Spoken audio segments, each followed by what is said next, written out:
queremos saludar a nuestra siguiente entrevistada porque nos trasladamos también a todo lo que nos rodea, a nuestra biodiversidad, pero particularmente a nuestra fauna y fauna silvestre, que hemos estado hablando en otras oportunidades junto a la médico veterinario y directora del Centro de Rehabilitación de Fauna Silvestre de la Facultad de Ciencias Veterinarias, la doctora Paula Aravena Bustos.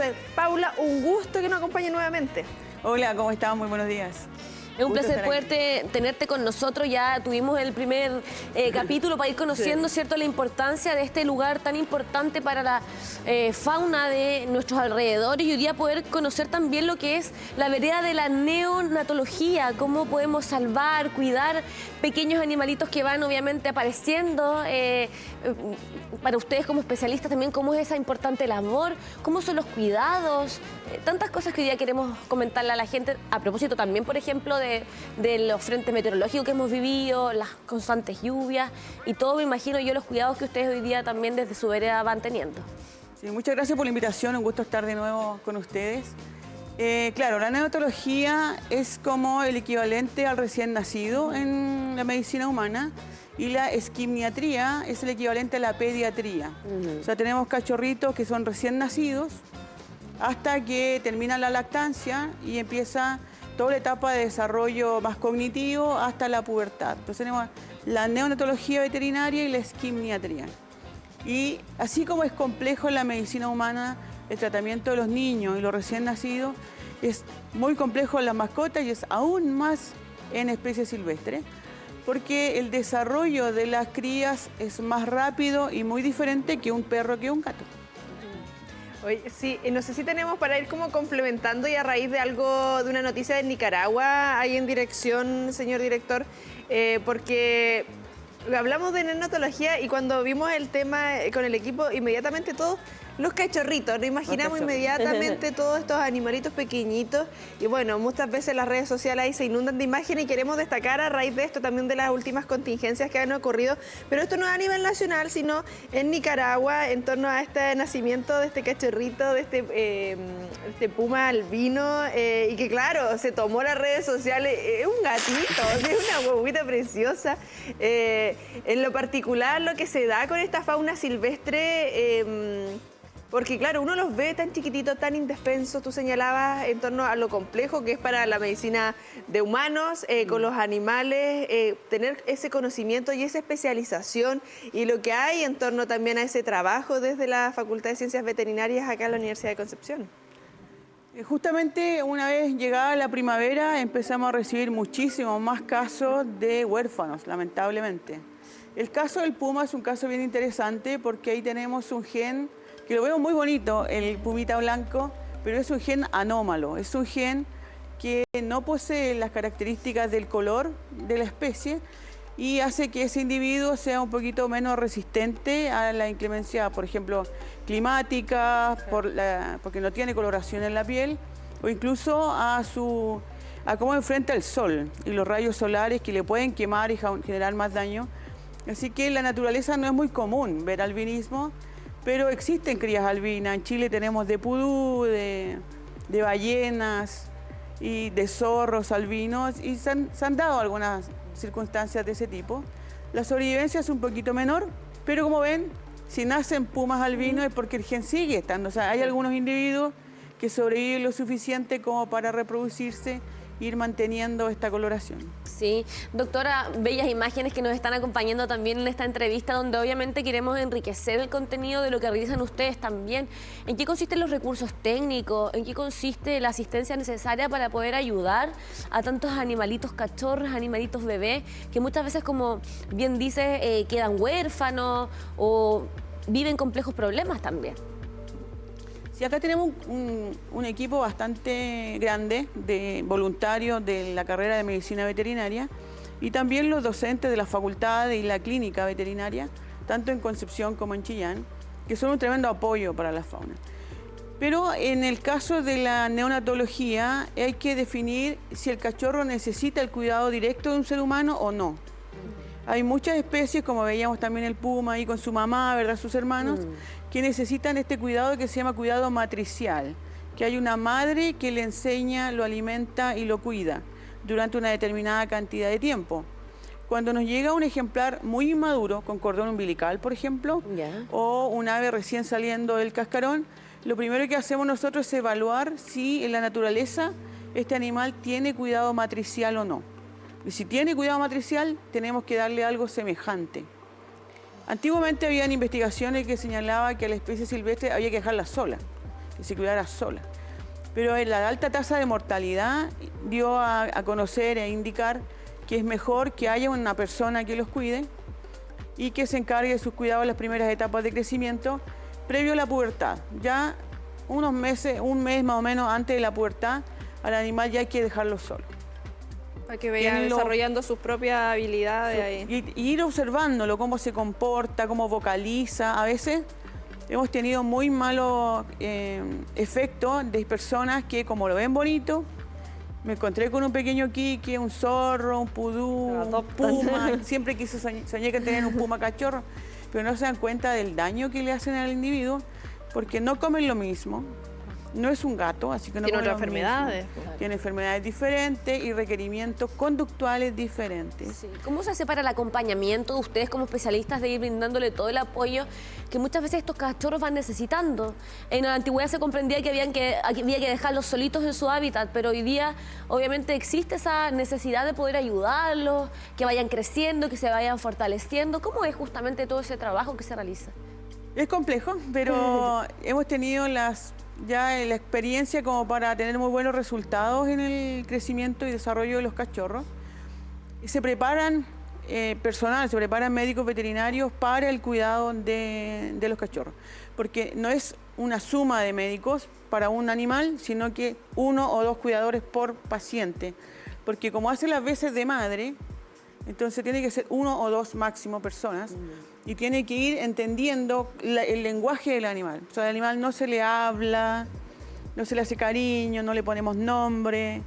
Es difícil para el profesional, pero uno después va entendiendo cómo hacerlo de manera correcta para que ese paciente después se transforme en un animal competente. Paula, entonces se va con el cuidado así 1 a 1. Sí, dentro de lo que estamos viendo, por ejemplo, algunas especies como monito del monte, y claro... se me viene a la mente Jaime Varela. Jaime Varela inmediatamente. No, pero yo me pongo la mano acá en la cara y digo, ¿cómo, por ejemplo, con esa preciosidad? Ahí siempre se me confunde el Huiñe con Colo-Colo. Ese Huiñe. Es un Huiñe, siempre se me confunden. Ahí no quedé clara con las casas de Jaime.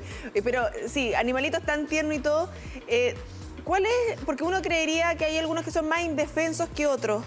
¿Cuáles tienen algún requerimiento más particular o dentro de la neonatología que hay que poner más ojo, que requieren, insisto, este cuidado particular en torno a, ya sea por su tamaño, quizás las aves, los mamíferos? ¿Cómo se van dando ahí también esas categorías de más vulnerable o menos vulnerable?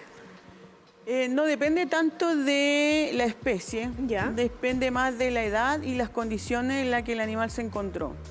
A veces encontramos al cachorro que ha pasado 1 día, 2 días sin comer y él tiene una tremenda merma en su crecimiento, en su desarrollo y en mantener la temperatura, porque a esta edad no termorregulan bien. Entonces, si hace frío en el ambiente, ellos se enfrían mucho. Si hace calor, les da hipertermia, que es un exceso de temperatura. Por eso es que las personas no deben quedarse con ellos, aunque se vean muy tiernos, muy bonitos. Lo calentaría con mi bracito. Claro, Tendría debajo de mi chaqueta. Hemos rescatado quiques, por ejemplo, que lo ha cuidado la gente con tremendos problemas nutricionales, que incluso se fracturan solos por hacer un poco de ejercicio. Se fracturan porque no han recibido el calcio, la relación calcio-fósforo en la dieta que necesitan y sus huesos son extremadamente débiles. Claro. Y se fracturan.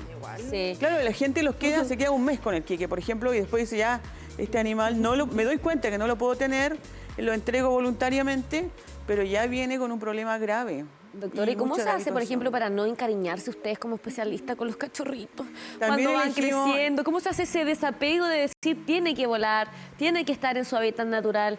Es complejo para ustedes eso, ¿no? El no tener que involucrarse sentimentalmente para dejar ir, digamos. La verdad es que, bueno, yo me dediqué varios años al estudio etológico de las especies, su conducta y el estudio de la neonatología y la esquimniatría, que en nuestro país no es muy desarrollada, pero en Europa, por ejemplo, sí es bastante. Y entendemos el beneficio de hacerlo bien. y el perjuicio de hacerlo mal. Porque si yo tengo un animal habituado y después improntado, que el improntado es cuando el animal necesita del ser humano para vivir. Entonces, si yo lo tengo en esas condiciones, el animal va a tener que ser derivado a un centro de exhibición. Un zoológico a lo mejor, o un zoológico privado o estatal, pero un animal enjaulado toda su vida. Si yo lo hago bien, le entrego las competencias necesarias para que él tenga hijos, se reproduzca en la naturaleza, cumple su rol ecosistémico. Y yo quiero hacerle cariño, voy a mi casa y tengo un perro y le hago cariño a mi perro. Si yo quiero darle nombre, voy a mi casa y le pongo los nombres que quiera a mi perrito y le pongo apodo. Entonces, no cualquier médico veterinario probablemente puede ser neonatólogo. Hay que prepararse y hay que entender bien que estamos viendo un bien mayor y no algo que a mí en el momento me hace feliz. Por eso es que no hablamos con ningún paciente, a ningún paciente se le habla, porque no queremos que se acostumbre a la voz humana, después lo vamos a liberar y este paciente va a ir a buscar al ser humano porque ahí estaba bien. Que hay un lazo ahí, pues, claro. Hay un lazo. Y lo otro muy importante, porque a veces nos llegan pacientes muy improntados, o sea que no vocalizan, no saben buscar su comida porque estuvieron en la casa de una persona. Se puede sacar adelante, o sea, no es un paciente perdido. La rehabilitación ahí... La rehabilitación es larga, estamos hablando de 5 o 6 meses de rehabilitación, pero no es un paciente perdido. Si lo hacemos bien, no es un paciente perdido. Y es un paciente que después va a cumplir un rol. Y si es un quique, un zorro, yo incluso lo puedo juntar con otro huérfano y formar grupos familiares y que le da mejores competencias para vivir. Hemos tenido éxito con, ahora en el caso de los incendios, una hembra de pudú que había perdido la cría y todavía estaba produciendo leche. Y 2 crías de pudú en edad de lactar que no tenían mamá. Y logramos que esa hembra adaptara a los cachorros y después pudiéramos liberar a esa familia que tiene más posibilidades. Se pueden construir familias. Se pueden construir familias. Hemos tenido quiques de Biobío y lo hemos juntado con un cachorro del Maule y hemos generado un núcleo familiar ahí que hemos liberado después en Ñuble, que queda como en el medio de Doc, entendiendo que tiene una reunión que ya inició hace 2 minutos, le disculpamos ahí. Hay quien está ahí esperando, obviamente, esta reunión para finalizar en torno a lo que significa, obviamente, para la ciudadanía. Porque, claro, acá nosotros, hoy qué tierno, qué bonito, y me imagino una cría de pudú, una cría de quique, hoy tan ganas de apretujarla. ¿Qué hacer ante uno encontrarse, por ejemplo, con una cría de algún tipo de estas especies silvestres? Porque nos indicaba, y ese trabajo fundamental de no estar hablando, de no estar acariciándolo, porque uno, claro, sale algo innato prácticamente de ver un cachorrito y querer apapacharlo, acurrucarlo, pero ¿qué es lo que debiésemos hacer y tener en consideración pensando que no vamos a interferir en torno a su crecimiento ni afectar mayormente en todo lo que significa? Porque uno puede ver una cría, chuta, le voy a dar leche porque para que llegue sanito hasta donde lo lleve. ¿Qué hay que hacer en ese trayecto? Muy buena pregunta, muy buena pregunta. Yo diría que 1/3 de los neonatos que llegan al centro de rehabilitación no necesitaban ser rescatados. O sea, no es un rescate. Mejor ahí nomás. Sobre todo las crías de ave, de gaviota, de lechuza, de zorzales, que las personas la ven un tiempo en el suelo y dicen necesita un rescate y la llevo a un centro. Resulta que parte del ciclo de vida de estas aves se cumplen en que los papás la alimentan en el suelo una semana antes que empiece a volar regularmente. Entonces son falsos rescates. Lo rescatan, pero le estoy haciendo un daño porque con sus padres estaba mucho mejor cuidado. Así que cuando nos enfrentamos a una cría, lo primero es evaluar si están los padres en la cercanía. Si es una cría de un carnívoro o de un pudú, tengo que alejarme y esperar a que el papá llegue, porque los papás se alejan si las personas pero vuelven se acercan. al tiro, claro. Pero después vuelven a buscarlo y digo, ya, bueno, sí estaba con su padre. Yo pensaba que no, pero sí, entonces está mucho mejor con sus padres que conmigo. Qué bonita conversación la que hemos tenido hoy día, el poder seguir educando, ¿verdad? Seguir educándonos a través de nuestro programa es crucial para obviamente mantener más vivo que nunca nuestra fauna chilena. Así que muchas gracias, doctora, por nuevamente estar con nosotros. Le estaremos esperando en una nueva oportunidad para seguir conociendo más detalles del trabajo que se realiza desde nuestra Universidad de Concepción. Muchas gracias, nos vemos la próxima semana a hablar otra vez de ecosistema y fauna. Sí, importantísimo ir acercando estas temáticas a todas y a todos. Nos vamos a una pausa comercial breve y ya regresamos.